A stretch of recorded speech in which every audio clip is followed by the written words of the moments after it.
Buenos días, compañeros y profesores. Nosotros, Paola, Mauricio, Evelyn, Edith, Adriel y yo, Estrella, vamos a presentar el desarrollo económico del Brasil entre 1930 y 1980. Como primer periodo tenemos a Brasil 1930-1940. Vamos a tener como antecedentes a Brasil y la crisis de 1929.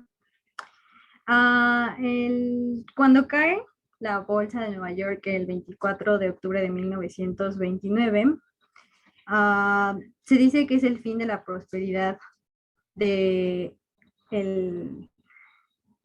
apogeo del modelo capitalista norteamericano, y entre 1929 y 1932 la producción industrial se redujo a la mitad y se hundió el precio de los productos primarios.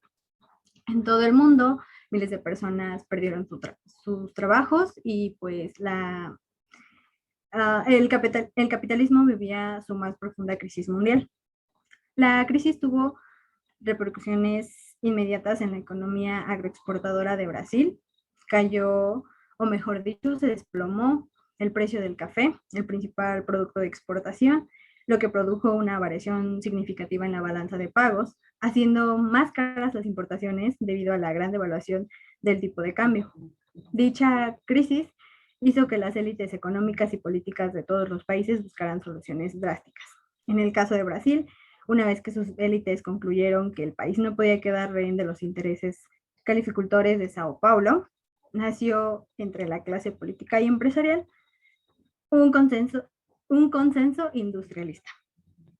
Había liberales que defendían aún la tesis de un Brasil agrícola, que sin embargo en 1950 estas posturas fueron desechadas y se convencieron de que la hipótesis de un Brasil exclusivamente agrícola pues ya no existía.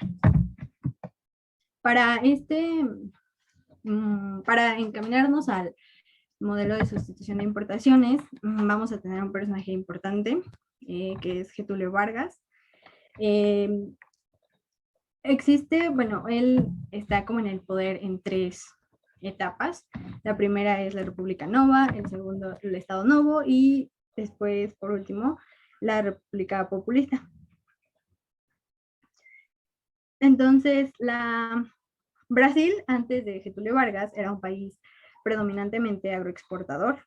En el siglo XX, su alineamiento con los Estados Unidos, pues, refleja, particularmente entre 1915 y 1930, reflejó, entre otros factores, una situación de complementariedad económica, pues Brasil dependía de un 60 y 70% de las exportaciones de café, y estas en igual proporción del mercado americano.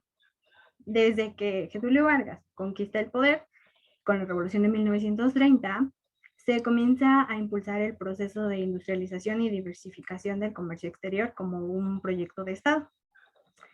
Con la llegada de Vargas al poder ejecutivo de manera provisional, en 1930 se establece un periodo de la historia de Brasil conocido como la Era Vargas, en el cual se inaugura un largo y turbulento periodo histórico de reformas, insurrecciones, represiones, y que se va a extender hasta 1964. El gobierno de Vargas es responsable de la introducción de prácticas que alentaron en forma sustancial la mecánica del proceso de toma de decisiones. Como primer punto, tenemos a la República Nova, que va de 1930 a 1937. No se configura propiamente como una revolución, o después de la revolución no se configura algo, un momento muy grande, pero sí provoca cambios radicales en las estructuras de producción y distribución de la propiedad rural y urbana. El Estado Nacional se pone en marcha. También las modificaciones en el campo de las relaciones laborales, las industrias de base, en el sistema educativo y en una organización de la cultura. En el proyecto de este periodo, se adoptó el papel del Estado. Se vuelve indispensable en la dinámica de la expansión industrial, pues se asume directamente el desarrollo de una moderna industria de transformación y de explotación y exploración de recursos minerales como el petróleo, el carbón, la siderurgia y la energía eléctrica. Al mismo tiempo, se hace responsable de llevar una práctica, un plan económico donde se destaca la defensa de la industria nacional. Durante este periodo, el sector secundario atraviesa una inmensa variación en su estructura productiva y se profundizó más en la concentración de la actividad económica en la región centro-sur del país. La intervención del Estado en la actividad económica también involucraba la búsqueda de un patrón óptimo en la relación de las clases productoras. Después tenemos el Estado Novo, que va de 1937 a 1945.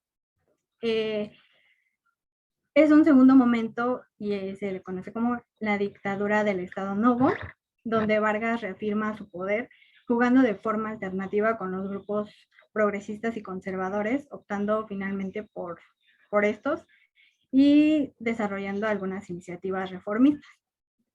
En este periodo, justamente, se completaban los principales cambios socioeconómicos que se iniciaron con la Revolución de 1930. Estos se podían resumir en 4 puntos. La primera, un programa de industrialización que creara las bases de un capitalismo avanzado. Segundo, un programa de participación obrera controlada que regularon las relaciones de trabajo y de establecimiento de una previsión social que atrajera a los trabajadores a la ciudad y disciplinara en un contexto, y se disciplinara en un contexto de lealtad al gobierno. 3, un programa de reformas administrativas que fortalecían el poder central, modernizaban el servicio público al instituir el concurso público y la carrera de servidor público, y tecnificasen la administración con eliminación en parte de un control clientelístico establecido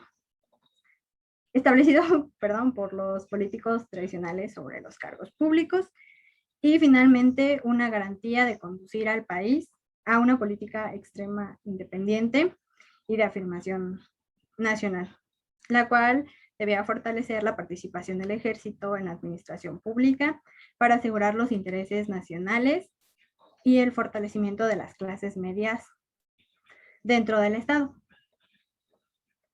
Finalmente, nos vamos a encontrar en el último periodo con la República Populista, que va de 1946 a 1964. Es la última etapa con la elección del general Euricio Gaspar Dutra como presidente, en el cual se determinan los estrechos límites del nuevo orden liberal, y está dividida en 2 fases. La democracia liberal presidencialista, que va de 1945 hasta el suicidio de Vargas en 1954.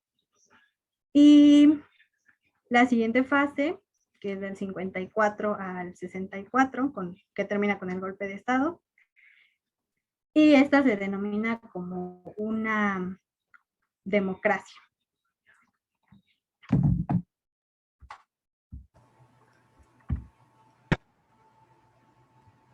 Bueno, ya que nos adentramos a la era de Vargas, vamos a remitirnos como antecedente principal de la industrialización por sustitución de importaciones, la Gran Depresión de 1929. Dicha crisis en América Latina condujo a una salida inmensa de capitales y a la caída abrupta de los precios de las exportaciones, principalmente bienes agrícolas y materias primas, lo cual generó una crisis en el comercio exterior. Para paliar los efectos de dicha crisis, se comenzó a gestar un apoyo a la industria nacional con el fin de lograr la autosuficiencia y poder así producir bienes primarios. La participación del Estado en el carácter nacionalista y proteccionista de Vargas fueron factores determinantes en este periodo de transición del modelo económico, donde la agroexportación es reemplazada por la incipiente industrialización liderada por la burguesía brasileña. Dicho esto, podemos encontrar como medidas principales para la industrialización las siguientes. Siguiente, por favor. Ok. Primeramente, recordemos como punto de partida que la moneda es una medida de valor que posibilita con mayor facilidad el intercambio. Y dicho valor es respetado y respaldado por el Banco Central, que es la institución que respalda y da valor a la moneda por medio de las reservas de riqueza que administra. Durante la crisis del 29, existió un descenso del comercio mundial causado por la imposición de aranceles a la importación. Por lo tanto, la oferta no encontraba demanda, o en términos más escuetos, los productores no encontraban compradores. Esto causó a su vez un déficit en la balanza comercial que obligó a la devaluación de la moneda y a la moratoria, o se hace no pagar la deuda externa. También recordemos que el tipo de cambio es el precio que tiene una moneda determinada en el mercado y por consiguiente varía dependiendo de distintos factores: oferta, inflación y demanda. Durante este periodo Brasil existió con un tipo de cambio variable. Se estableció la interacción de oferta y demanda de divisas. No obstante, en 1931 se introdujo un control de cambios monopolizado por el Banco de Brasil. Esta medida funcionaba como un mecanismo de protección que dificultaba las importaciones de los productos menos esenciales, lo que indirectamente comenzó a favorecer a la industria interna. ¿Ok? Las primeras acciones de la intervención estatal consistieron en la creación de infraestructura cimentada en instituciones estatales que permitieron la sustitución de importaciones de productos por la creación propia de dichos productos. A continuación, en la siguiente diapositiva vamos a ver las principales empresas paraestatales que se gestaron en Brasil. Ok. Destacamos estas empresas que promovieron directamente en sectores económicos de interés nacional el desarrollo de Brasil en el futuro. Ok, las más importantes son las siguientes. El Banco do Brasil, creado con el fin de equilibrar la balanza de pagos alterada. Después tenemos a la Compañía de Vale do Rio Doce, la empresa siderúrgica con más participación a nivel mundial de Brasil, destacada por la extracción de hierro y níquel, así como en la creación de energía eléctrica. Tenemos la curiosa historia de la Fábrica Nacional de Motores, que surge en 1942 con el fin de producir motores de aviación para la guerra. No obstante, dada la baja de demanda de aviones después de 1946, en 1949, en una fusión con una empresa italiana, comienza a ser el primer productor de camiones y posteriormente de automóviles 100% brasileños. También tenemos el Consejo Nacional de Café, que surgió para proteger las cosechas de dicha semilla tras la crisis internacional de precios, poniendo en marcha medidas estatistas.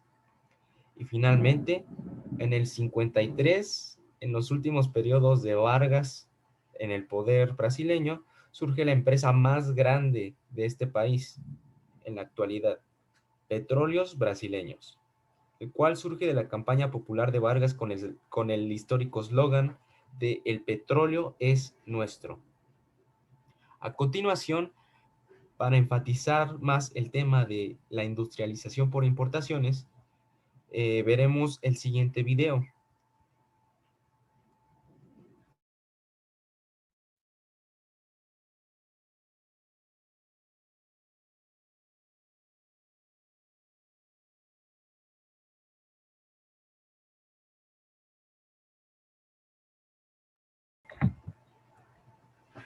Dejar sus comentarios sobre temas a tratar a futuro.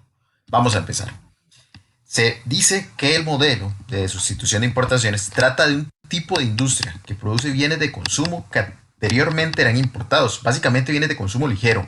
Esto es bienes destinados para consumo directo de personas y cuyos procesos productivos utilizaban tecnologías relativamente poco avanzadas.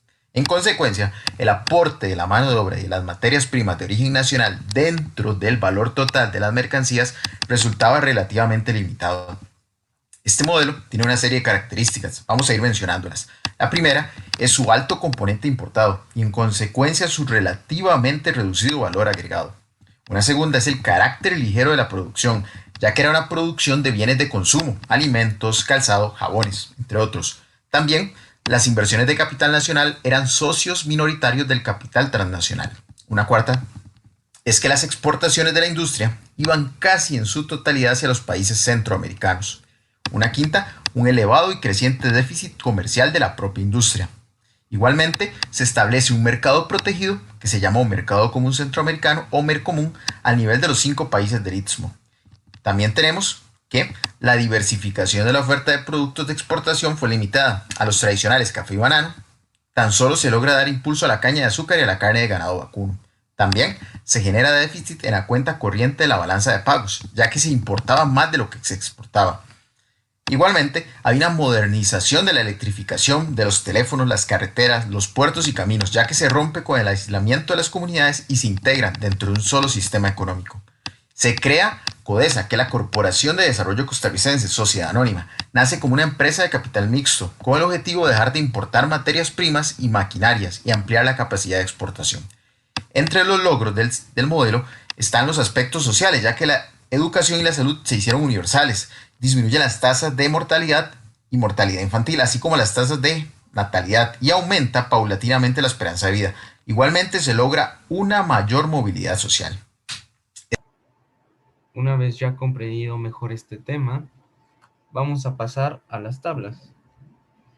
Podemos apreciar en estas tablas el Producto Interno Bruto de Brasil, en donde el crecimiento del PIB fue debido al aumento del sector industrial, que a su vez, en vez de desarrollarse mutuamente con el sector agropecuario, desplazó a este de importancia, que se caracterizaba por la agroexportación. Las proporciones sectoriales en el PIB, como lo podemos ver, se desplazaron de la agricultura para dar cabida a la incipiente industrialización y a los servicios que se estaban gestando. Tenemos que el sector exportador en 1930 era del 17% y en 1950 ya era tan solo del 6%.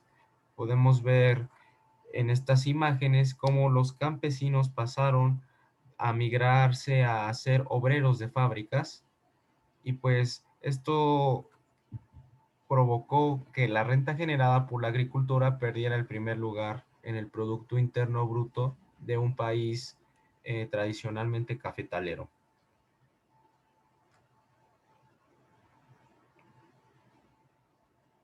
Pasamos a la siguiente, por favor. Ok. Siendo esta una época enclaustrada por la guerra, veremos también el papel que desempeñó Brasil durante la Segunda Guerra Mundial. Primeramente veremos que dadas las presiones políticas y por la necesidad de respaldo de las masas, así como los intereses dentro del comercio marítimo, Vargas apoyaba al bando de los aliados por contar con Estados Unidos como principal aliado. Al estallar la Segunda Guerra Mundial en 1939, Brasil tenía muy claro que si un día intervenía en el conflicto, lo haría a favor de los aliados con motivo de su situación marítima. Estados Unidos, país neutral que en secreto apoyaba a Inglaterra, aprobó a principios de 1941 la famosa Ley de Préstamos y Arriendos para la venta de material bélico, de la que Brasil se benefició como miembro del hemisferio sur, con un crédito de 200 millones de dólares y la creación de la Comisión Militar Americano-Brasileña. Al entrar Brasil a formar parte de los aliados, el país disponía de la costa más extensa de América después de los Estados Unidos. Desgraciadamente, la marina brasileña era muy reducida. Encima, la mayor parte de sus buques habían sido construidos en torno a la década de 1910. Por lo tanto, el presidente Getúlio Vargas acuerda con el gobierno de Washington la compra de una notoria cantidad de barcos adaptados a la guerra antisubmarina moderna. Siguiente, por favor. Ok, otro hecho destacable es la fabricación de bienes primarios e intermedios para satisfacer las necesidades de los aliados. El caucho fue un recurso importantísimo para la fabricación de neumáticos de transportes de guerra, el cual desembarcaba de Brasil a Estados Unidos. También se implantaron fábricas con el fin de brindar a las fuerzas beligerantes de insumos para la guerra, como lo fue en el caso de Brasil, con la creación de motores para avión en la famosa fábrica de motores nacional que vimos anteriormente. Ok, el expansionismo de Estados Unidos tras la victoria de la guerra influyó directamente en la presidencia aparentemente democrática de Eurico Gaspar Dutra, el cual, en favor de las inversiones de capital extranjero, alinea las políticas exteriores en torno al interés de los estadounidenses. Siguiente, por favor. Entonces, tenemos un periodo posguerra marcado por la clara influencia de Estados Unidos. Tenemos también el importante tratado Bretton Woods, el cual su misión era diseñar acciones concretas para establecer las bases económicas de una paz, siendo esta conferencia la sucesora de la famosa Liga de las Naciones que vimos en clases anteriores. Esta conferencia dio inicio a las instituciones financieras que ahora conocemos como el Fondo Monetario Internacional y el Grupo Banco Mundial, que posteriormente dieron origen a la Comisión Económica para América Latina, CEPAL, y el Banco Interamericano de Desarrollo. Si bien la primera tarea de estas instituciones fue ayudar a los países europeos a reconstruirse pronto, cambió su objetivo para atender las necesidades de sus miembros en América Latina, lo cual permitió el financiamiento de enormes proyectos de infraestructura y posteriormente a generar recomendaciones en torno al crecimiento económico inclusivo, la inversión en el capital humano y el desarrollo de resiliencia entre países. Pero esto llevó a una grave dependencia de los Estados Unidos en el ingreso de capital extranjero y en las decisiones que se tomaban en la República de Dutra, teniendo como precursor a del American Way of Life que se gestaba en Brasil. Se gestaba una relación impresionante con este país, teniendo incluso altercados con su vecino Argentina, ya que, como recordemos, los países panamericanos tenían una ideología nacionalista en esos entonces, que eran antónimo de las ideas de Estados Unidos respecto a los bloqueos comerciales que se realizaron en los 60 en Cuba, por ejemplo. Ok, después de esto vamos a centrarnos en estas instituciones financieras que fueron precursoras de este modelo de industrialización por sustitución de importaciones, las cuales va a explicar mi compañera Estrella. Como primera institución tenemos el Fondo Monetario Internacional, que nace en 1944 en los acuerdos de Bretton Woods, principalmente de las ideas de Harry Dexter y John Maynard Keynes. Entra en vigor oficialmente el 27 de diciembre de 1945 con 29 países miembros con el objetivo de reconstruir el sistema monetario internacional.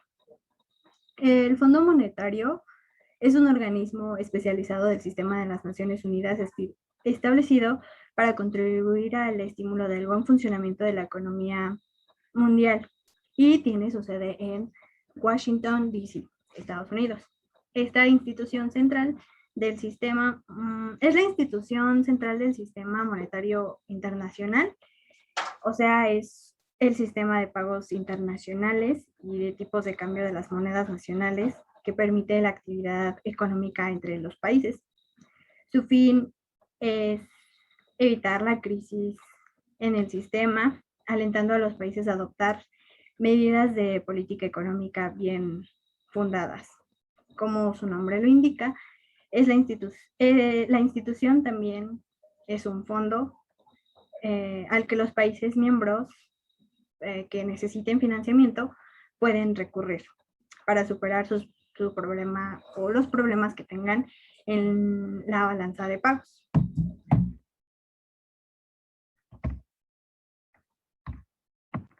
Una segunda institución es el Grupo Banco Mundial, y también primero fue conocido como el Banco Internacional de Reconstrucción y Fomento, BIRF, y fue concebido en 1944, también en la Conferencia Monetaria de Bretton Woods. Y poco tiempo después se hace conocido como el Banco Mundial. Y el objetivo inicial que tenía el banco era ayudar a la reconstrucción de los países europeos devastados por la Segunda Guerra Mundial. El primer préstamo que realizó fue a Francia en 1947 para la reconstrucción de una posguerra. Pronto, otros actores comenzaron a asumir el papel de apoyo a la reconstrucción, y también el banco asumió y centró su atención en las necesidades de los miembros que existían en América Latina, África y Asia. En la actualidad, el Banco Mundial extiende su labor prácticamente a todos los sectores que son importantes para combatir la pobreza, apoyar el crecimiento económico y garantizar beneficios sostenibles para mejorar la calidad de vida de las personas en los países en desarrollo. Ahora vamos con la Comisión Económica para América Latina, la CEPAL, establecida en la Resolución 106 del Consejo Económico y Social el 25 de febrero de 1948, y comienza a funcionar en ese mismo año. Posteriormente, como el 27 de julio de 1984, este mismo consejo decide que la comisión ya no solo será para América Latina, sino que también va a ser para el Caribe. Y la CEPAL es una de las 5 comisiones regionales de las Naciones Unidas, y su sede está en Santiago de Chile. Se funda para contribuir al desarrollo económico de América Latina, coordinar las acciones encaminadas a su promoción y reforzar las relaciones económicas de los países entre sí y con las demás naciones del mundo. Después, su labor también se amplió a los países del Caribe y se incorporó el objetivo de promover el desarrollo social. Finalmente, tenemos al Banco Interamericano de Desarrollo. Fue creado en 1959 y su sede es la ciudad de Washington, D.C., en Estados Unidos. Es un organismo con el propósito de financiar proyectos viables para el desarrollo económico, social e institucional, así como promover la integración comercial regional en el área de América Latina y el Caribe, para reducir la pobreza y la desigualdad. Su objetivo es alcanzar el desarrollo de una manera sostenible con el clima, y en la actualidad ofrecen préstamos, donaciones y asistencia técnica. El Banco Interamericano de Desarrollo prioriza la inclusión social y la igualdad, la productividad y la innovación, y la integración económica regional en su trabajo de desarrollo a lo largo de América Latina y el Caribe. De este modo, aborda cuestiones transversales de la igualdad de género y la diversidad, el cambio climático y la sustentabilidad ambiental, y la capacidad institucional y el Estado de Derecho. Y eso sería todo de nuestra parte. Buenos días, mi nombre es Paula Blanco y yo les hablaré un poco sobre la situación sociopolítica que existía en Brasil en los 50s y en los 60s. Antes que nada tenemos que comprender que el mundo estaba hecho un desastre económico por consecuencia de la Segunda Guerra Mundial, así que a partir de los 50 los apoyos de las instituciones financieras se dedicaban únicamente a la reconstrucción de Europa. Esto es un claro ejemplo del Banco Mundial, pues que fue creado por este mismo propósito en el 44 y ya en 1947 pues comienza a prestar en su deber primario. Aunque fue después desplazado por el Plan Marshall, ya que los países europeos pues consideraban este último como con mejores condiciones de préstamo. Por esto el Banco Mundial gradualmente empezó a trabajar en su ayuda con los países de desarrollo. Obviamente sus préstamos iban hacia proyectos de calidad, visiblemente productivos y que aseguraran la solvencia macroeconómica.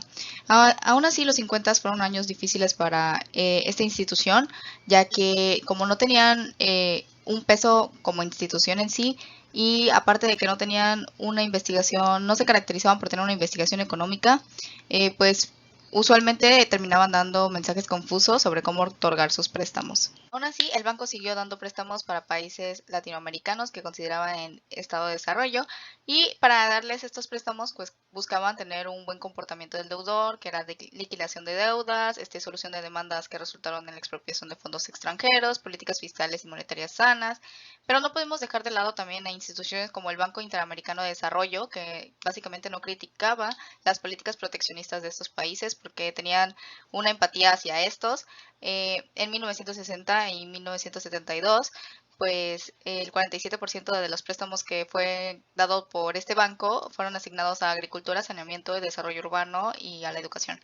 Mientras tanto, no podemos dejar de lado a la CEPAL, que fue la principal impulsora y defensora de la ISIS, pues en los años 50 buscaba la industrialización a través de una estrategia de sustitución de importaciones y en los 60 pues buscaba las reformas para generar una base industrial que pudiera crear valor añadido y sustituir las importaciones por producción propia.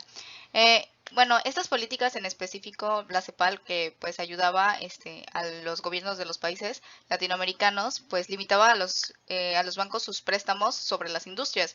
Aún así, pues los préstamos de las industrias alcanzaron sus puntos más altos en los 50 y ya en los 60 comenzó la disminución de los mismos, representando casi el 19% total de los préstamos. Ahora vayámonos a un caso mucho más específico, que sería Brasil. Y es que en Brasil, como podemos ver en la gráfica 1, en la estructura sectorial de la producción, podemos ver que en 1950 la agricultura y la industria tenían casi el mismo peso sobre el porcentaje del PIB. Poco a poco estos van perdiendo, uno va perdiendo y otro va ganando puntos porcentuales, pero básicamente conformaban casi un 24% del PIB. Por otro lado, podemos ver la evolución de la población analfabeta en Brasil, y es que de 53 millones de habitantes que habían en 1950, Brasil contaba con 28% de población analfabeta. Bueno, podemos hablar un poco ahora sobre la distribución de la renta, que tenemos que entender que son cómo se reparten los beneficios que tiene un país entre sus habitantes por consecuencia de las diferentes actividades económicas que se desarrollan en este. Esto lo podemos ver gráficamente, pues en la gráfica 2 con la masa salarial, y es que vemos cómo hay una intensa desaceleración entre lo que se produce en los finales de los 60 y en el principios de los 70. También podemos ver cómo la masa salarial se incrementa de una tasa anual de 7.1%, similar a la que se registra en el PIB y en el consumo privado. Aún así, pues tenemos que comprender qué es la masa salarial, y es que es la suma global de las remuneraciones que se pagan de forma periódica a los trabajadores asalariados, pues como retribución de su trabajo que realizan. A mediados de los años 50, pues esta masa salarial alcanza un máximo puntual de participación del 48%. Tras los siguientes años, pues este dicho valor va bajando y va formando el 45% y luego tiene un hundimiento muy fuerte que hasta las décadas de los 70, donde la participación salarial solo arroja un 40.1%. Bueno, esto también nos lleva como consecuencia a un rápido aumento de números asalariados, ya que pues la población activa urbana crece un 5% anual y también hay una mejora en el salario unitario. Para esto tenemos que comprender también que Brasil en su demografía de los 50 y los 60 estaba conformado casi un tercio solo por zonas urbanas, mientras tanto lo demás eran zonas rurales. Aún así pues se veía fácilmente un favorecimiento de periferias metropolitanas, baja calidad de vida y una fuerte presión sobre la estructura urbana.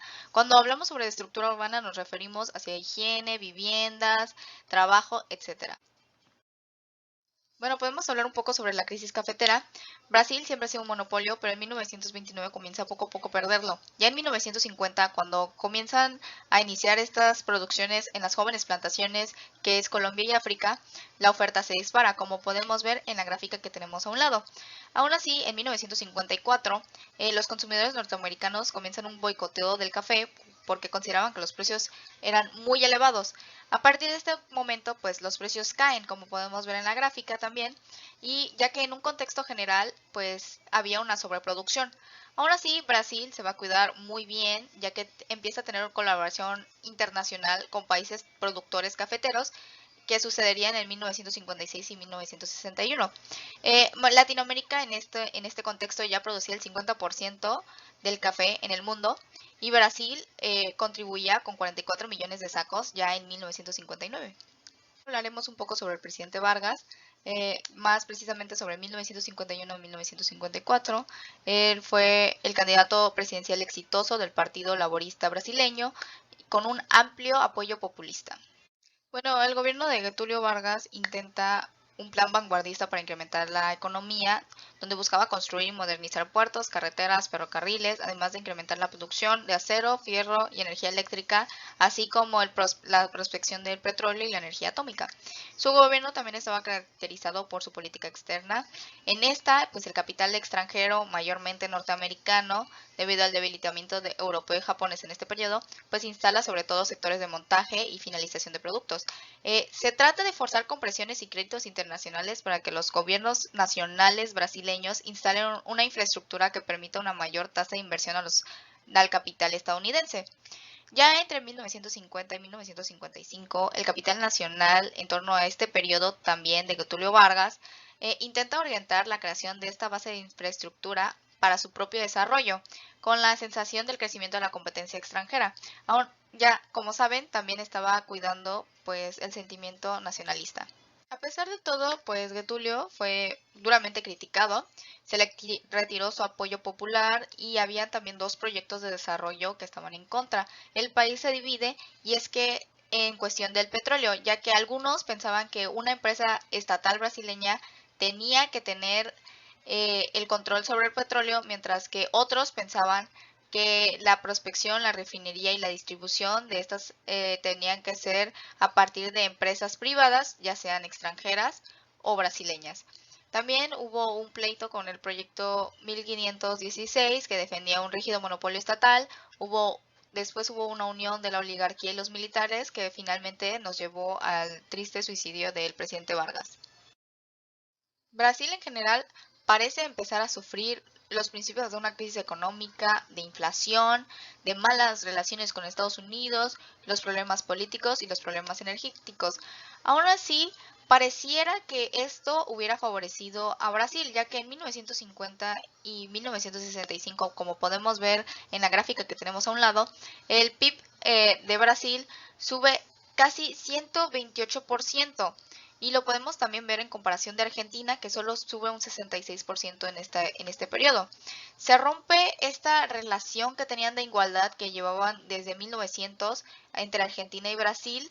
Y Brasil pues tiene un crecimiento casi del 50% mayor que Argentina.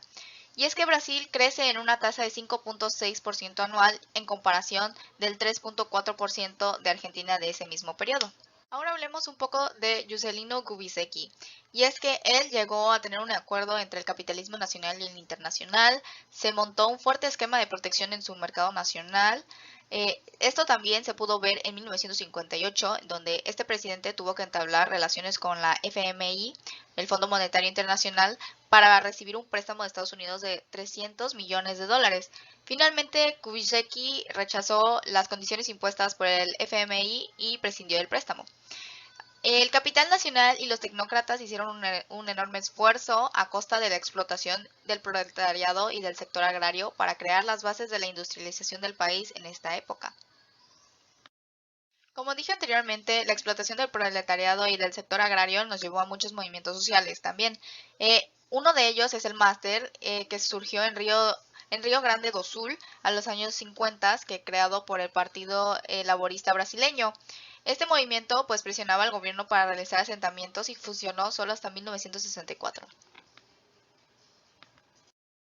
También fue en esta época donde hubo un cambio de la capital de Brasil, pasó de ser de Río de Janeiro a ser Brasilia, y es que esta fue una capital construida por Lúcio Costa mayormente y esta ciudad intentaba cumplir con los principios urbanísticos: habitar, circular, trabajar y recrear. Tenía áreas verdes, concentraba todos los poderes, básicamente intentaban conectar a todo el país a partir de esta capital.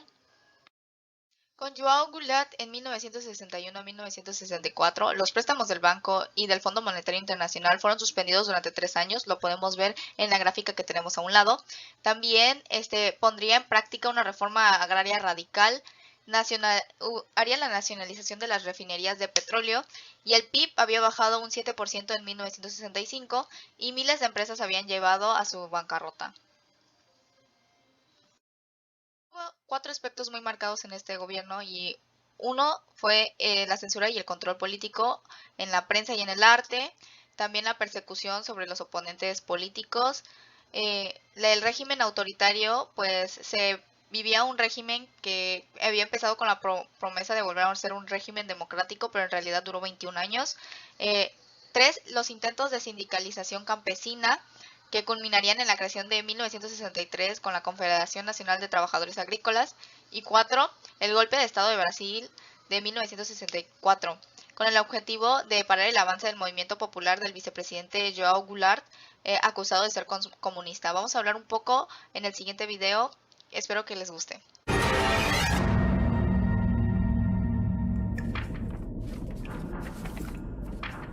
En septiembre de 1961, asumió la presidencia de Brasil João Goulart, alias Jango. Gobernó Brasil entre 1961 y 1964. El presidente mantenía una buena relación con los pequeños y medianos empresarios, los sectores obreros y campesinos y los grupos más desprotegidos de la sociedad. Durante su gobierno propuso una reforma agraria, se acercó a la Unión Soviética en plena Guerra Fría y se negó a participar de una invasión impulsada por Estados Unidos a la Cuba de Fidel Castro. El 13 de marzo de 1964, Goulart firmó por decreto la nacionalización de las refinerías de petróleo privado y la expropiación de las tierras ubicadas a lo largo de las carreteras y de los ferrocarriles. Brasil parecía encaminarse hacia el socialismo.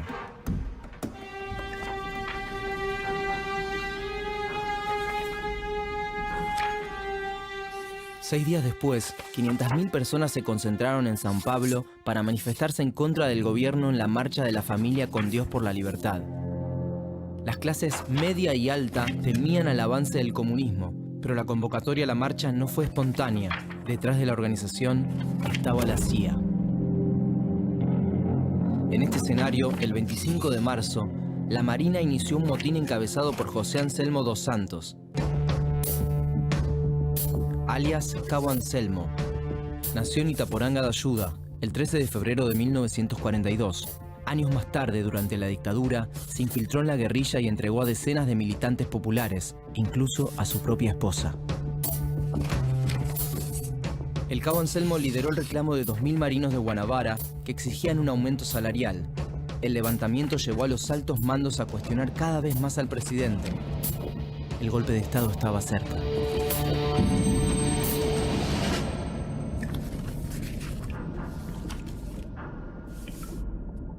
El 31 de marzo, los militares tomaron el poder. Las Fuerzas Armadas, apoyadas por los gobernadores de los estados más modernos, la Embajada norteamericana y el Parlamento, obligaron al presidente a exiliarse. Goulart abandonó el país y viajó a Uruguay. Lejos, en Estados Unidos, el secretario de Estado adjunto para los asuntos interamericanos, Thomas Mann, festejaba. Espero que usted esté tan feliz respecto del Brasil como lo estoy yo, le dijo al presidente Lyndon Johnson. Pienso que es lo más importante que ocurrió en el hemisferio en los últimos 3 años, le contestó el primer mandatario.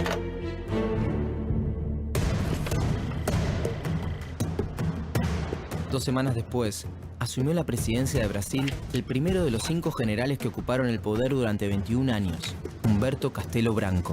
El mariscal nació en Fortaleza el 20 de septiembre de 1897. Fue uno de los líderes del golpe militar.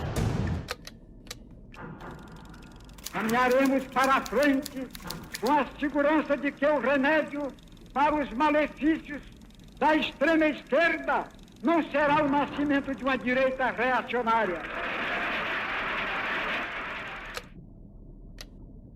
Después de tomar el poder, los militares brasileños siguieron convocando al pueblo a votar. Podían participar de los comicios solo 2 fuerzas: la Alianza Renovadora Nacional, ARENA, que representaba al oficialismo, y el Movimiento Democrático Brasileño, MDB, que agrupaba a los opositores.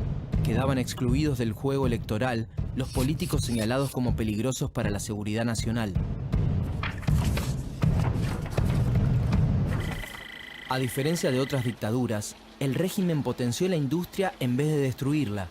Frente a una América Latina en crisis, entre 1968 y 1973, el país se transformó en la 8ª economía mundial.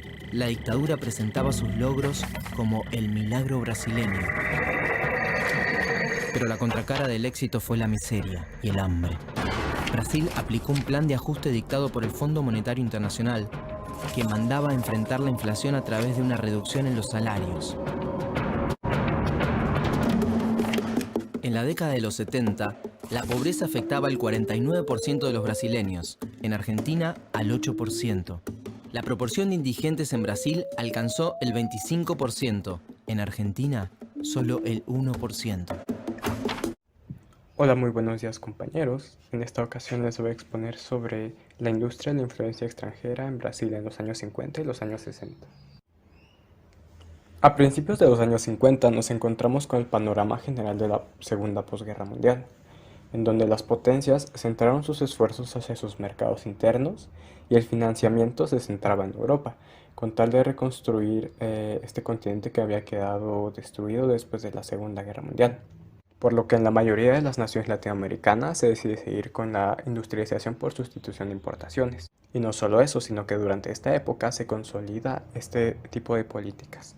A partir de este periodo se empiezan a impulsar en la ICI los bienes de consumo duradero y de alta tecnología. Y como podemos observar en la siguiente tabla a través del desempeño del producto industrial, se puede considerar a la época de oro de la sustitución de importaciones entre los años 50 y los primeros años de la década de los 60. La industria a través de la ICI toma un eje central en la estrategia del gobierno, por lo que la intervención en la economía y en la industria aumenta, como por ejemplo en la creación de empresas estatales, sobre todo en el sector energético, como lo es la creación de Petrobras. De igual manera, ante el panorama de las exportaciones a la baja que existía a partir de 1950, era necesaria una estrategia como la ICI para asegurar el crecimiento y el fomento de la industria. Como podemos ver, el resultado fue que cerca del 31% del crecimiento industrial entre 1949 y 1962 se debió a la sustitución de importaciones. Durante el segundo periodo del presidente Vargas, se vivió una política de conjunción entre el capital estatal y el capital privado internacional, en donde las multinacionales estaban condicionadas a actuar internamente conforme a las necesidades estratégicas del desarrollo capitalista brasileño, por lo que se buscaba conducir a las multinacionales a una división de tarifas impuestas, principalmente por las empresas estatales. También se impuso un límite de 8% a las remesas de ganancias y dividendos de las empresas, al igual que se fijó un límite del 20% para la repartición de capitales y un 8% para las remesas de intereses, haciendo que el capital internacional se quedara y se reinvirtiera en Brasil. De igual manera, se intentó crear un patrón de financiamiento interno a partir de la creación del Banco Nacional de Desarrollo Económico en 1952. El intento del control estatal del capital internacional provocó represalias del PIB y los Estados Unidos, que amenazaron con imponer severas represalias comerciales a Brasil, por lo que el control de las remesas sufrió una flexibilización con la Ley del Mercado Libre del 7 de enero de 1953. Con esta ley también se le dio prioridad a los sectores de utilidad pública, los que fueron denominados bajo la rúbrica de especial interés nacional. Al final de cuentas, la totalidad de la legislación no permitió un ingreso de capitales privados consistentes, y al final del periodo de Vargas se sufrió un déficit en la balanza de pagos de 203 millones de dólares, lo que se puede ver reflejado en el cuadro, pues la inversión directa extranjera de 1946 a 1955 tuvo un aumento bastante precario. Durante el gobierno de Philip Goodrich se intenta promover la inversión directa extranjera, tratando de revertir la verticalidad del intervencionismo estatal en las empresas multinacionales durante el periodo de Vargas y convirtiéndose en una estrategia de un modo más horizontal. Para esto se frenan las restricciones cambiarias de 1954 para la atracción de IDE. También las medidas de selección y esencialidad son revocadas, y se hacía una simplificación institucional mediante la Instrucción 113 de la SUMOC. También se promulgaron estatutos como el del Registro de Producto Similar, el cual, una vez concedido al sector industrial, considerado maduro, prohibía las importaciones que compitiesen con el producto ofertado internamente, aun cuando fuese objeto de financiamiento externo. Se hizo una reforma a las tarifas de aduanas, y las empresas multinacionales eran favorecidas por la garantía de mercado para los sectores que ellas dominaban, previendo tarifas de hasta 150% para las importaciones de productos similares a los de fabricación nacional. Durante este periodo se logra instalar la industria pesada brasileña y representa la parte más dinámica representada por la inversión directa extranjera. Para fomentar esto, se permitió la importación de máquinas y equipamientos por empresas extranjeras sin cobertura, y se vivió una maduración industrial de los sectores intermediarios y un sistema financiero parcialmente organizado. Entraron 497,7 millones de dólares de IDE, siendo la industria automovilística de remolques y carrocerías la más favorecida con un 38,1% de esto. En este periodo, la IDE fue mayoritariamente de origen europeo, pero seguida muy de cerca por los Estados Unidos. La gráfica nos permite ver cómo a partir de 1955, cuando comienza este periodo, el flujo de inversión directa extranjera aumenta considerablemente, reflejando que las políticas durante este periodo eran más atractivas para la IDE. Vemos cómo la industria en los 50 se desempeña de una manera favorable, con la ayuda de políticas como los subsidios para importar bienes de capital a precios favorables y las transferencias al sector industrial por sobrevaluaciones del tipo de cambio. En este periodo, los bienes de consumo duradero como los electrodomésticos y automóviles son los que toman más importancia. Y podemos ver cómo la tasa promedio anual del crecimiento del PIB de la industria manufacturera fue el 10,4% entre 1957 y 1961, en contra del 8% anual registrado entre 1950 y 1956. El desarrollo de la industria pesada, la industria de bienes de consumo durables y de los bienes de capital sustituyeron las importaciones de insumos básicos, maquinarias, equipos, automóviles y electrodomésticos. Las industrias de alta tecnología destacadas fueron la automotriz, la de construcción naval, la de material eléctrico y la de maquinarias y equipos. Pero también se vivió una expansión de industrias básicas, como la siderurgia, la de los metales no ferrosos, la química pesada, el petróleo y la del papel y la celulosa. Como se puede observar en la tabla, durante estas décadas los sectores de alto contenido tecnológico y los recursos naturales ganaron espacio en detrimento de la industria tradicional, como lo puede ser la agricultura, viéndose más marcado a partir de 1959.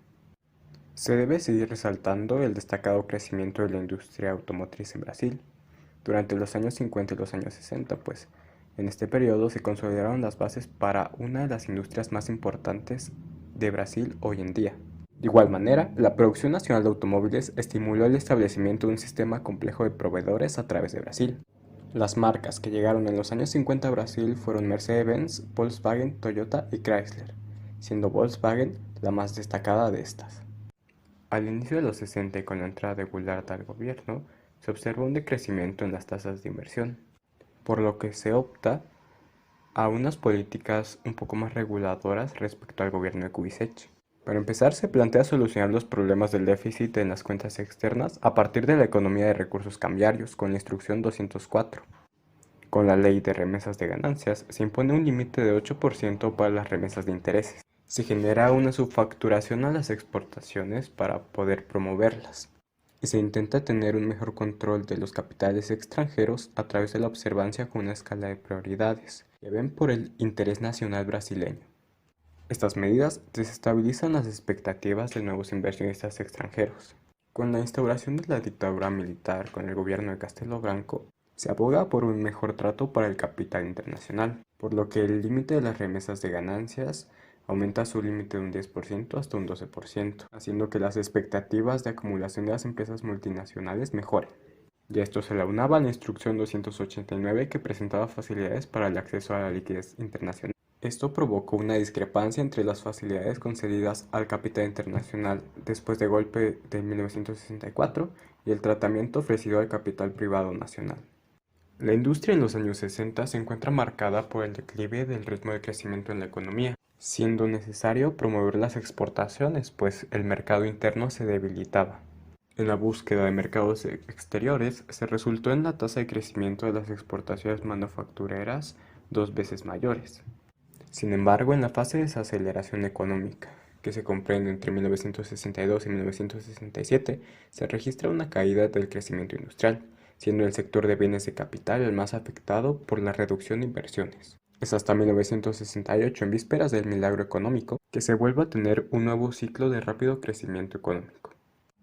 La influencia militar en la industria fue bastante importante, pues ayudó a desarrollar industrias como la petroquímica pesada, la industria naval y la aeronáutica, al igual que la manutención y expansión de la industria mecánica y química pesada, que se sustentaron principalmente en los gastos militares. Y gracias al consumo militar empieza a aumentar los productos de tecnología especializada en la industria brasileña. También se aprovechó la ventana de oportunidad que era la guerra de Vietnam para aumentar las exportaciones de la industria militar. Durante la dictadura militar se vive una etapa de entreguismo al capital extranjero, otorgándole facilidades para penetrar en la economía brasileña, como los de generar bancos de inversión y mercados de valores especulativos, pues los bancos extranjeros buscaban transformar a Brasil en la sede latinoamericana de las empresas multinacionales. También entraron para financiar la deuda brasileña. Sin embargo, los pagos de servicios de la deuda externa llegaban a 40% del total de rentas con exportación. Como se puede observar en la gráfica, a partir de 1968 y con la dictadura militar en auge, la inversión directa extranjera obtiene un incremento bastante grande. Las consecuencias de esta industrialización y la apertura al capital internacional se ven reflejadas en el detrimento de la industria base, especialmente marcado en la agricultura, siendo que de 1940 a 1970 el crecimiento del empleo industrial fue de casi 350% y el de la agricultura solo de 35%, pues existía una explotación del proletariado agrario para crear las bases de la industrialización.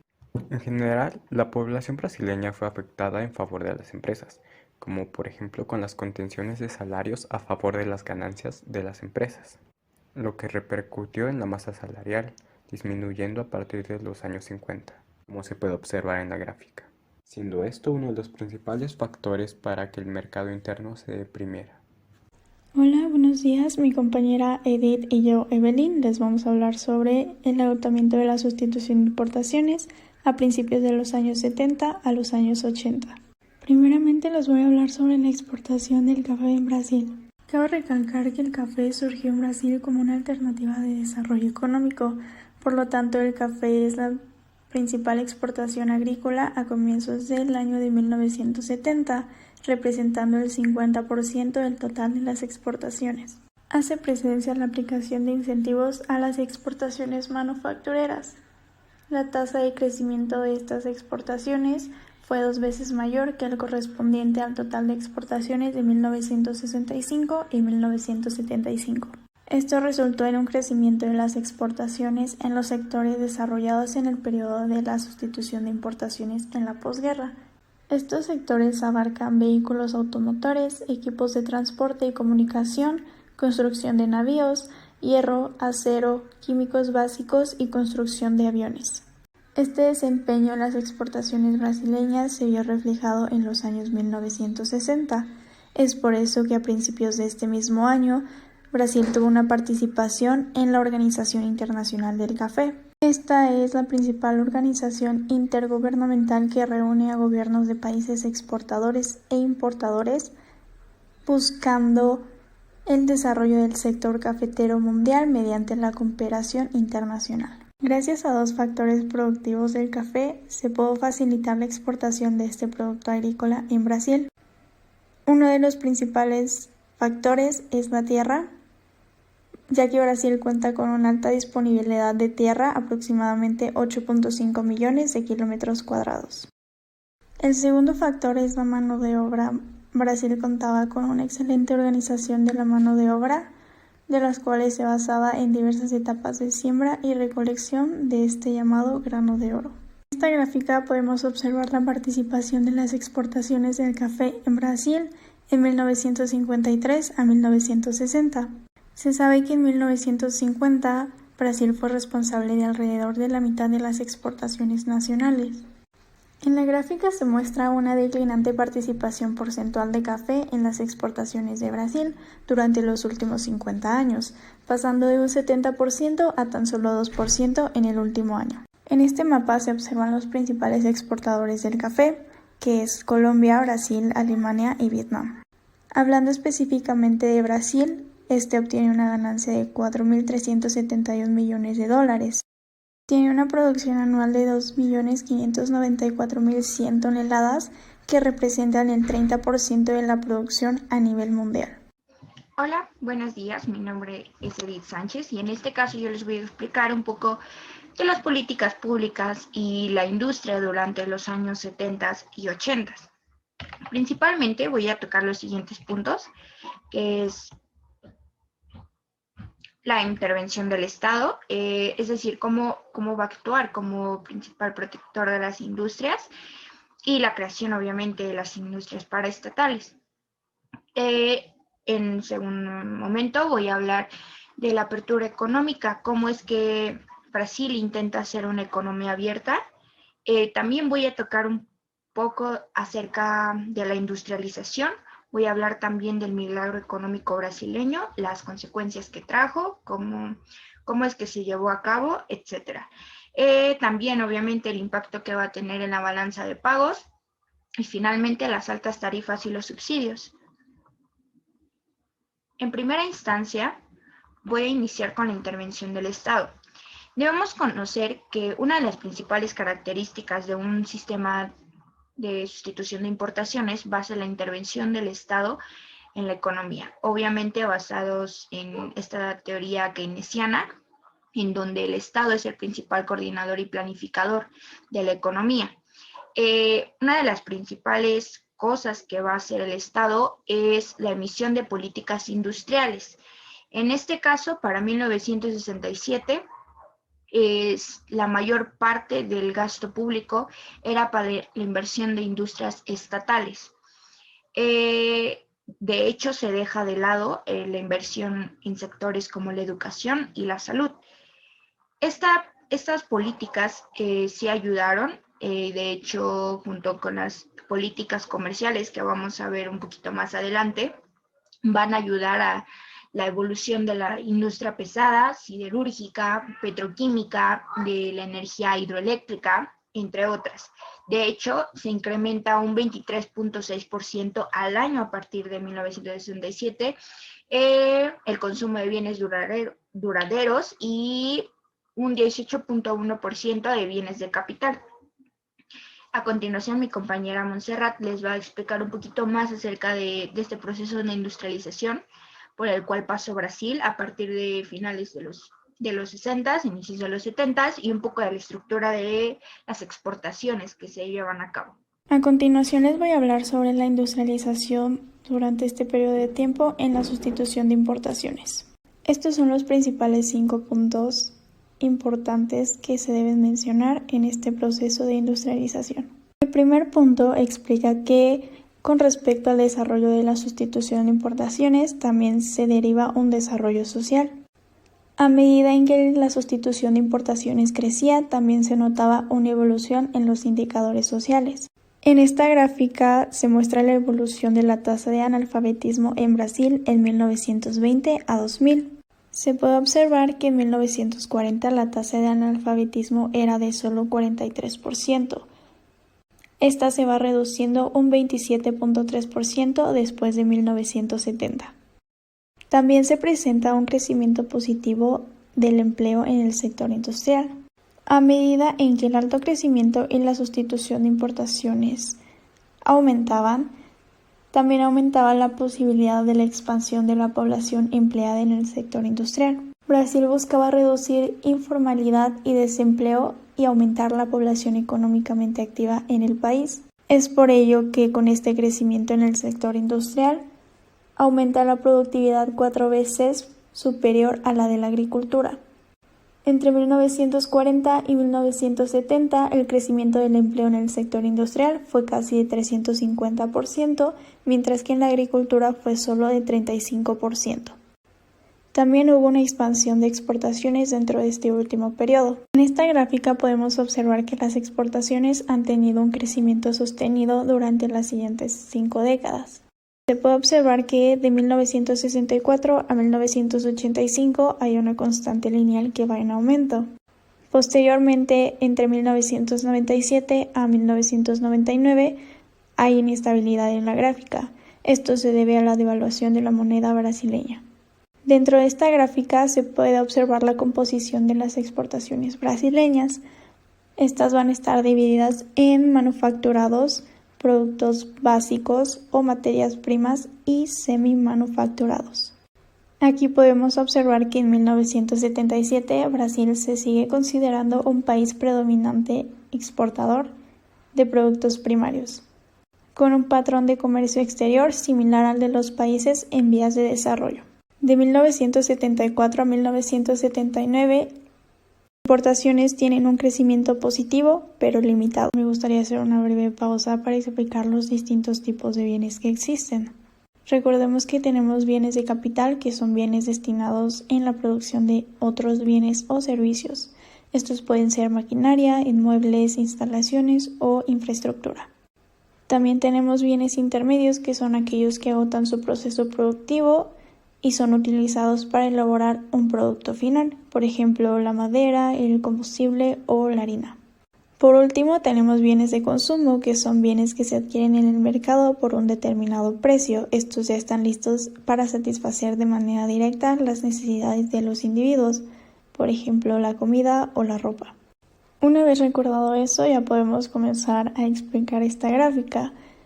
Cuando hablamos de las importaciones brasileñas, se sabe que estas representan el 10.1% para toda la industria.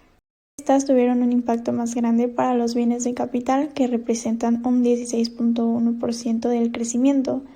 Para los bienes intermedios representó un 14.6% y para los bienes de consumo un 2.5%. Podemos observar en las gráficas que de 1975 a 1985 la sustitución de importaciones como fuente de crecimiento estaba agotada. Entre los periodos de 1974 a 1980 y 1981 a 1991 surgió una caída de la tasa de crecimiento del Producto Interno Bruto, que pasa de 7.2% a 1.5%. Cerca de 2/3 de esta caída de la tasa de crecimiento puede ser asociado al incremento de proporción capital-producto y 1/3 al aumento del costo de la inversión. Este incremento en la producción capital-producto se debe a una imperfecta sustitución de importaciones de bienes de capital por bienes de capital producidos internamente. Y bien, ahora sí que ya vimos el proceso de industrialización por el cual pasó Brasil en esta época, vamos a hablar un poco acerca de cómo va a intentar ser una economía abierta. Y antes de adentrarnos bien en este tema, debemos de recordar algunos de los antecedentes en los 50, 60. Brasil en este momento tenía un gran poder de mercado, tenía un protagonismo como un socio comercial a nivel mundial. Por lo tanto, en este momento, a inicios de los 70, él cree que es capaz de abrirse al comercio exterior y que lo va a hacer muy bien, que va a tener un gran éxito. El problema de ello es que todo este crecimiento industrial que tuvo a lo largo de los 60 va a ser financiado por la inversión de capital extranjero. Entonces realmente no hubo un impacto como tal en la población brasileña. Es decir, no hubo una mejoría en en las clases sociales, en la población, en los sectores de salud, etc. Bueno, ahora, Brasil en estos momentos, como podemos ver en la siguiente gráfica, va a implementar unas políticas comerciales, las cuales van a tener como objetivo la exportación de productos manufactureros, y es al momento de hacer una evaluación de la política comercial, nos damos cuenta de que realmente sí funcionó, como podemos ver en la siguiente gráfica, y a partir de los 70s va a tener una tendencia creciente las exportaciones brasileñas. El problema de ello es que las exportaciones mundiales van a estar a la par, incluso van a crecer un poco más que las brasileñas, es decir, países como países asiáticos van a tener esta tendencia, van a empezar a exportar más, van a tener mayor participación en el mercado internacional, a comparación de Brasil, que aunque sí tuvo un crecimiento en las exportaciones, va a ser muchísimo más bajo que el de países como China, por ejemplo. Y bueno, retomando, cuando él intenta abrirse como principal exportador, se encuentra con que sus productos no son competitivos, ya que tiene una baja calidad y además tiene precios muy altos en comparación con productos extranjeros cuya calidad es muchísimo mejor y a precios más accesibles. ¿Qué va a provocar esto? Incluso la población brasileña va a comenzar a comprar estos productos y además los va a comenzar a comercializar en todo el país, por lo tanto, pues no va a ser muy beneficioso para Brasil en estos momentos. Una vez que ya quedó esto claro, voy a hablar un poco del milagro económico brasileño y lo que lo caracteriza. Como ya había comentado, van a incrementar sus exportaciones, lo cual va a implicar un incremento del PIB, ya que en 1969 se tenía un PIB de 9.8% y ya para 1973 se tenía un PIB de un 34.55%. ¿Y esto por qué? De hecho, al milagro económico brasileño, que va de 1969 a 1973, se le conocen como los años del plomo, ya que tuvo un gran auge en las exportaciones de dichos productos.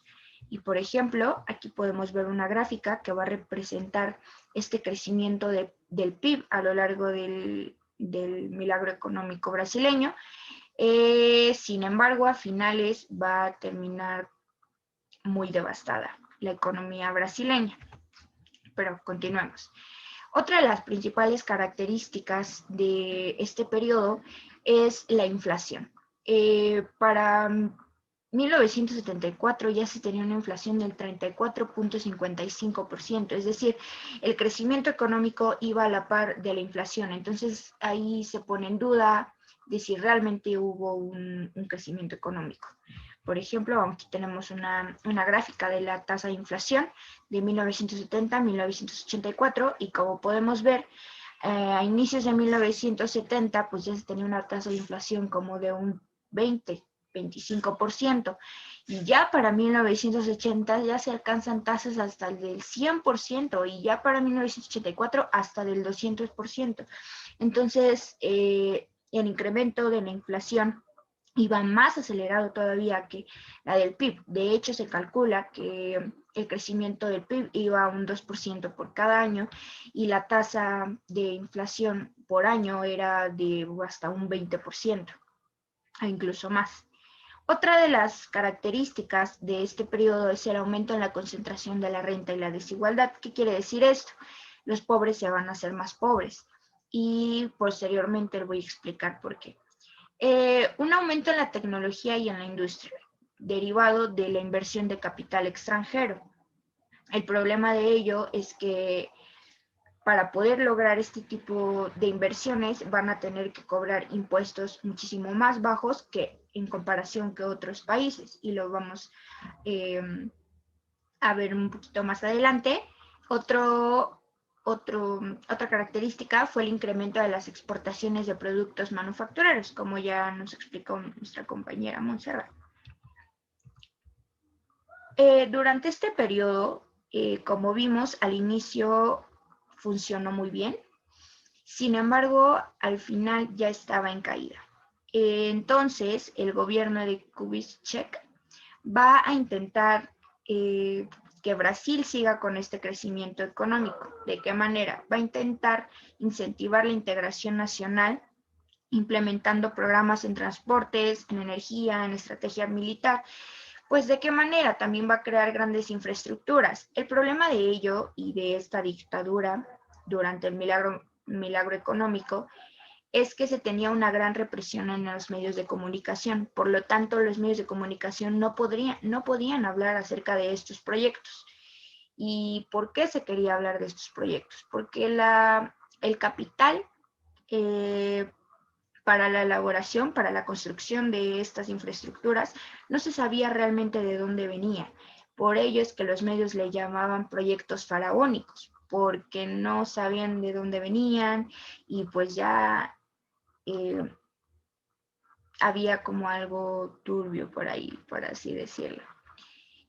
Y bien, como todo lo que sube tiene que bajar en algún momento, vamos a hablar del fin del milagro económico brasileño, que se da en 1974. Una de las principales causas fue el crash bursátil de 1971, que se va a generar por la caída de la Bolsa de Valores de Brasil, principalmente de las bolsas de Río de Janeiro y de Sao Paulo. ¿Por qué ocurre esto? Esto se generó por una burbuja especulativa que se venía generando en los años de crecimiento económico de Brasil, en donde las acciones llegaron a apreciarse hasta un 400%. El punto es que en 1971 estalla y va a generar una caída en la liquidez monetaria, que va a ir cayendo más por la crisis del petróleo en 1973. Dicha crisis no solamente se da en Brasil, sino también se va a generar a nivel mundial. Como podemos ver, en 1973 se dispara el precio del petróleo, incluso antes costaba $3, fue subiendo hasta llegar a $11. Ya para 1973, como podemos apreciar en la gráfica, costaba hasta $50 un barril de petróleo. Entonces, tenemos que tener el contexto de todo el mundo, en donde todos los países dependían principalmente de la industria. Entonces, esto va a impactar en absolutamente todo el mundo, generando un efecto de inflación, principalmente en países como Brasil, en donde la tasa de inflación iba a pasos agigantados. Como un intento de solución, lo que va a realizar Brasil es incentivar de nuevo el modelo de sustitución de importaciones y va a restringir las exportaciones. No obstante, esto no le va a ayudar y va a provocar una recesión que va de 1974 a 1979, con una tasa de decrecimiento de un 6.5% al año. Veamos un poco de los sistemas de importaciones. Vemos a partir del 73 incrementan las importaciones hasta los 80, que llega a un punto máximo. Durante este periodo se van a incentivar las importaciones, pero ojo, porque ya teníamos la crisis del petróleo y como ya les comentaba, en este momento el mundo va a depender totalmente de la industria, por lo tanto necesita principalmente petróleo. Entonces, ahorita el principal recurso que va a importar Brasil es el petróleo, pero el precio de cada barril pues era impresionante, $50, y para colmo, pues empezó a devaluar la moneda brasileña, dadas las crisis anteriores. Entonces, vamos a tener muchas importaciones, pero esto nos va a impactar a la balanza de pagos. Primero, antes de entrar a este tema, hay que aclarar que la balanza de pagos es el registro de las operaciones económicas de un país con el exterior. No solamente se van a registrar importaciones, sino también exportaciones. Y hablamos de un déficit cuando se importa más de lo que se exporta y un superávit cuando se exporta más de lo que se importa. Entonces va a impactar totalmente las balanzas de pago para 1974, como vemos en la gráfica, llega a un pico. Entonces vamos a tener un déficit causados, ¿por qué? por la importación del petróleo, la concentración de la renta que ya habíamos platicado, que se concentraba principalmente en la clase media y la clase alta, y la incapacidad de generación de divisas. ¿Qué ocurre con la incapacidad de generación de divisas? Al incrementar el precio del petróleo, va a incrementar el precio del dólar, es decir, el dólar se disparó en estos momentos. Y además, la moneda brasileña se estaba devaluando. Entonces, ya en estos momentos le era muy difícil a Brasil generar nuevas divisas. Vamos a ver un poco de los saldos comerciales brasileños. Vamos a tener principalmente 5 periodos, de los cuales nos vamos a enfocar de los 70s a los 80s. Como vemos, Brasil se venía manteniendo, tenía un saldo de cero, que quiere decir que iba a estar equilibrada las exportaciones con las importaciones, e incluso tenía pequeños superávits. Pero ya para 1973, cuando se termina el milagro económico brasileño, va a tener principalmente déficits, dadas las importaciones del petróleo. Posteriormente, pasando a los 80s, va a tener más exportaciones. ¿Qué quiere decir? Va a tener mayormente superávits. ¿Por qué va a ser esto? Como mencionábamos, Brasil había incentivado las exportaciones principalmente de productos manufactureros. No obstante, no era el único país. Habían otros países, como los países asiáticos, que cada vez tenían mayor poder en el mercado internacional. Ahora vamos a pasar a un último tema, que es el sistema fiscal y los subsidios. Para este momento, Brasil y en general toda Latinoamérica funcionaba como lo que se conoce como paraísos fiscales. ¿Qué quiere decir esto? Para llamar la atención de empresas y de industrias extranjeras, van a cobrar muy pocos impuestos. Y con ello van a provocar que las transnacionales vengan y se instalen en Brasil. Y con esto van a generar empleo. El problema de ello es que cuando intentan salir de la crisis incrementando los impuestos, pues no lo van a lograr, ya que también tenían un débil sistema político. Otro de los factores que no ayudó a que se recuperara tan fácilmente es el incremento en la tasa de interés de hasta un 50%. Ahora hablamos de los subsidios. Los subsidios fueron equivalentes a una devaluación de más de un 70% en relación con el tipo de cambio en ese momento. Ahora no olvidemos que los subsidios es el apoyo que le va a dar el Estado a las industrias, pues, para que estas puede que bajen el precio de sus productos o que se mantengan. Y ya, finalmente, vamos a ver la década de los 80s. ¿Cómo estaba Brasil en los 80s? La principal característica era la hiperinflación. Y como podemos ver, a inicios de los 80s teníamos una inflación de hasta el 110%. Por ejemplo, aquí tenemos una gráfica de 1981, en donde en enero tenemos una tasa de inflación del 100% y ya para septiembre tenemos una tasa del 108%. E iba creciendo, dado que en 1983 ya se tenía una inflación de hasta el 200%.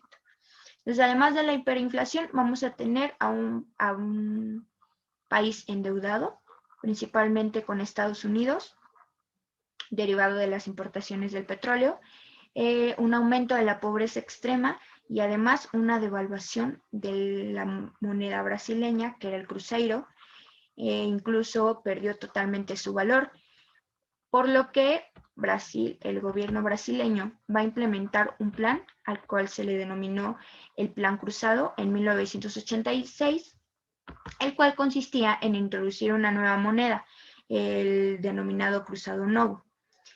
También intentaban reducir la inflación mediante la congelación de precios y salarios. No obstante, esto no ayudó y para Brasil no fue nada fácil recuperarse. De hecho, toda la década de los 80 siguió con esta hiperinflación, con esta crisis económica. Incluso va a pegar en sectores como la educación, como la salud, y lo vemos reflejado en las tasas, como ya nos comentaba nuestra compañera Monse. Al principio, en los 30s, 40s, la tasa de analfabetización era de un 30%. Y ya para finales de los 80s, toda la década tenemos una tasa de analfabetización de hasta un 70%. Entonces, Brasil se encontraba en una situación muy grave. Y para los 90s vamos a tener igualmente en los primeros meses tasas de inflación de hasta el 80%. Posteriormente van a bajar gradualmente, pero como comentaba, no fue una rápida recuperación económica. Y bueno, eso sería todo de mi parte. Espero les haya gustado. Y a continuación les voy a presentar la bibliografía que se utilizó, además del libro base. Y espero les haya gustado. Y sería todo. Gracias por su atención.